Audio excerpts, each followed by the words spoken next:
The Evil Clergyman by H.P. Lovecraft. I was shewn into the attic chamber by a grave, intelligent-looking man with quiet clothes and an iron-grey beard, who spoke to me in this fashion. Yes, he lived here, but I don't advise you doing anything. Your curiosity makes you irresponsible. We never come here at night, and it's only because of his will that we keep it this way. You know what he did. That abominable society took charge at last, and we don't know where he is buried. There was no way the law or anything else could reach the society. I hope you won't stay till after dark, and I beg of you to let that thing on the table, the thing that looks like a matchbox, alone. We don't know what it is, but we suspect it has something to do with what he did. We even avoid looking at it very steadily. After a time, the man left me alone in the attic room. It was very dingy and dusty, and only primitively furnished, but it had a neatness which shewed it was not a slum denizen's quarters. There were shelves full of theological and classical books, and another bookcase containing treatises on magic, Paracelsus, Albertus Magnus, Trithemius, Hermes Trismegistus, Borellus, and others in a strange alphabets whose titles I could not decipher. The furniture was very plain. There was a door, but it led only into a closet. The only egress was the aperture in the floor up to which the crude steep staircase led. The windows were of bullseye pattern, and the black oak beams bespoke unbelievable antiquity. Plainly, this house was of the old world. I seem to know where I was, but I cannot recall what I then knew. Certainly, the town was not London. My impression is of a small seaport. The small object on the table fascinated me intensely. I seemed to know what to do with it, for I drew a pocket electric light, or what looked like one, out of my pocket, and nervously tested its flashes. The light was not white, but violet, and seemed less like true light than like some radioactive bombardment. I recall that I did not regard it as a common flashlight. Indeed, I had a common flashlight in another pocket. It was getting dark, and the ancient roofs and chimney pots outside looked very queer through the bullseye window panes. Finally, I summoned up enough courage and propped the small object up on the table against a book, then turned the rays of the peculiar violet light upon it. The light seemed now to be more like a rain or a hail of small violet particles than like a continuous beam. As the particles struck the glassy surface at the centre of this strange device, they seemed to produce a crackling noise, like the sputtering of a vacuum tube through which sparks are passed. The dark, glassy surface displayed a pinkish glow, and a vague white shape seemed to be taking form at its centre. Then I noticed that I was not alone in the room, and I put my ray projector back in my pocket. But the newcomer did not speak, nor did I hear any sound whatever during all the immediately following moments. Everything was a shadowy pantomime, as if seen at a vast distance through some intervening haze, although on the other hand, the newcomer and all subsequent comers loomed large and close, as if both near and distant, according to some abnormal geometry. The newcomer was a thin, dark man of medium height, attired in the clerical garb of the Anglican Church.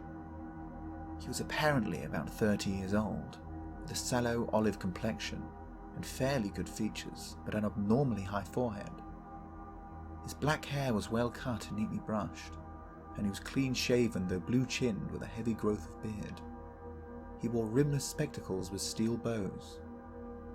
His build and lower facial features were like other clergymen I had seen, but he had a vastly higher forehead that was darker and more intelligent looking, also more subtly and conceitedly evil looking. At the present moment, having just lighted a faint oil lamp, he looked nervous, and before I knew it, he was casting all his magical books into a fireplace on the window side of the room, where the wall slanted sharply, which I had not noticed before.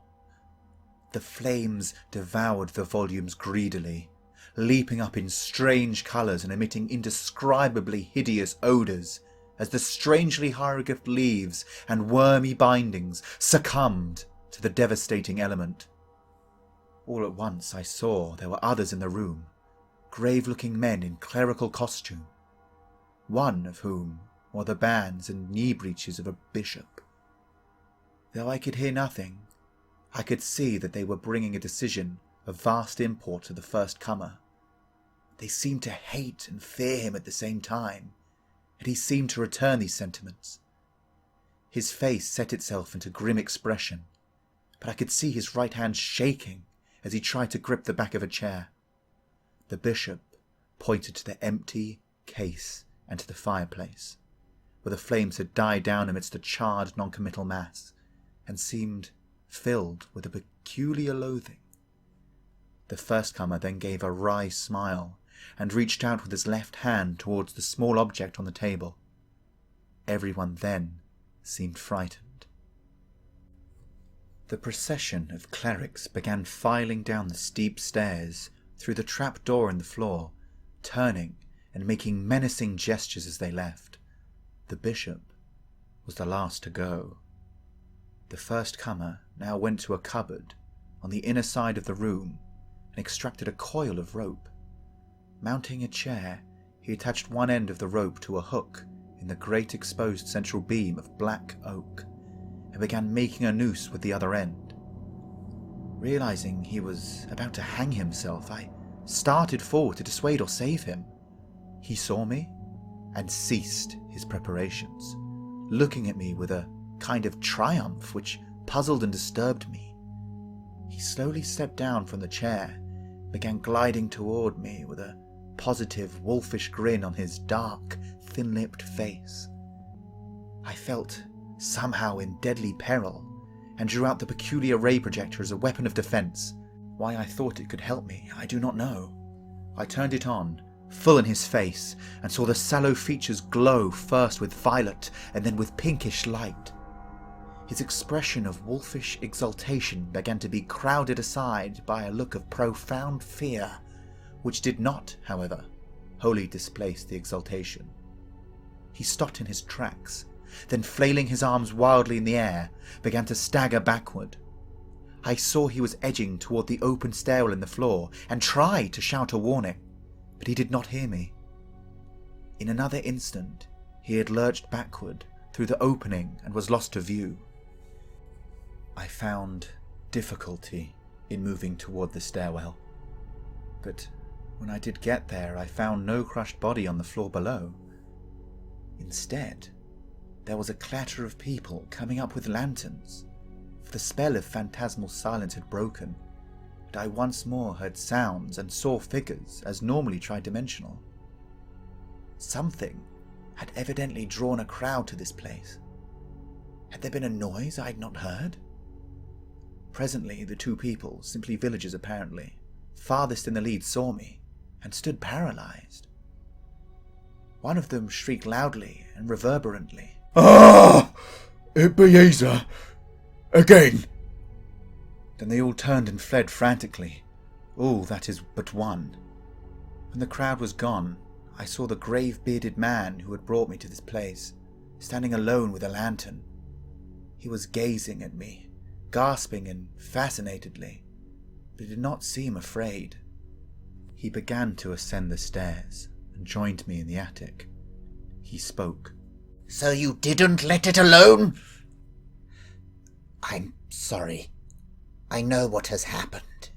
It happened once before, but the man got frightened and shot himself. You ought not to have made him come back. You know what he wants. But you mustn't get frightened like the other man got. Something very strange and terrible has happened to you, but it didn't get far enough to hurt your mind and personality. If you'll keep cool and accept the need for making certain radical readjustments in your life, you can keep right on enjoying the world and the fruits of your scholarship. But you can't live here, and I don't think that you'll wish to go back to London. I'd advise America. You mustn't try anything more with that thing. Nothing can be put back now, and it would only make matters worse to do, or summon anything. You are not as badly off as you might be, but you must get out of here at once and stay away. You'd better thank heaven it didn't go further. I'm going to prepare you as bluntly as I can. There's been a certain change in your personal appearance. He always causes that. But in a new country, you can get used to it.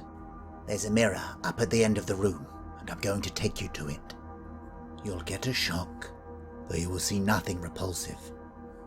I was now shaking with a deadly fear, and the bearded man almost had to hold me up as he walked me across the room to the mirror.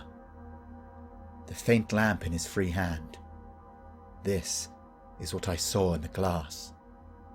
A thin, dark man of medium stature, attired in the clerical garb of the Anglican Church, apparently about 30, and with rimless, steel-bowed glasses glistening beneath a sallow, olive forehead of abnormal height. It was the silent first-comer who had burned his books. For all the rest of my life, in outward form, I was to be that man,